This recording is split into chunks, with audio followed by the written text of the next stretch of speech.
Bonsoir à tous. Le Congrès a adopté le projet de loi portant suppression du Sénat. C'était ce matin.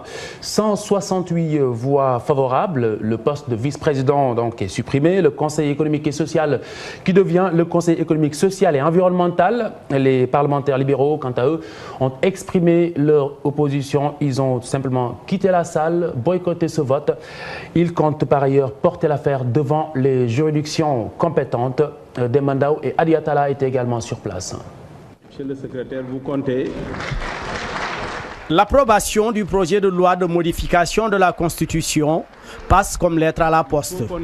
Il a fallu un congrès parlementaire pour supprimer le Sénat, la vice-présidence, puis modifier le Conseil économique et social en Conseil économique, social et environnemental. Plus de 138 élus des deux chambres ont voté pour.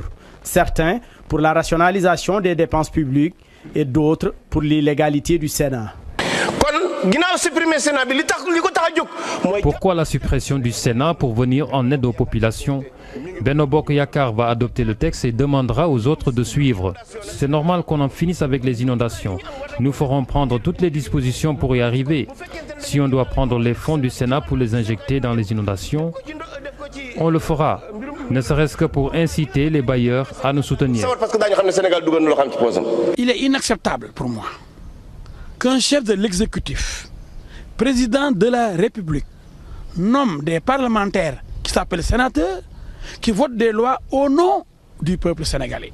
C'est pourquoi le Sénat, dans sa forme et dans sa composition actuelle, pour moi, est une violation grave de la Constitution qui consacre et proclame la séparation des pouvoirs. L'opposition, particulièrement le groupe libéral et démocratique, boycotte le vote et boude la salle. Les députés de la coalition dénoncent le non-respect de la loi sur la convocation du Congrès.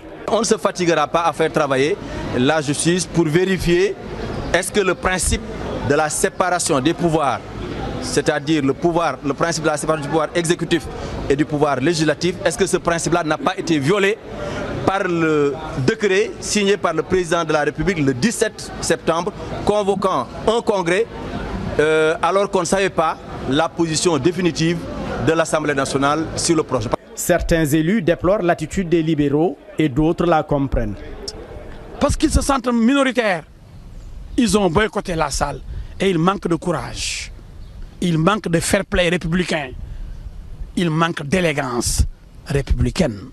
L'attitude de l'opposition est déplorable parce que c'est cette même opposition qui était au pouvoir en 2007 qui a ressuscité le Sénat par l'intermédiaire d'une majorité mécanique qui aujourd'hui décide de boycotter ce vote-là. Cela n'est pas démocratique et c'est dommage. Je les comprends parce que c'est le jeu. C'est le jeu quoi.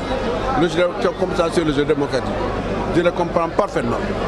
Le congrès parlementaire présidé par le président du Sénat, Pape Diop, a enregistré la présence de 229 élus.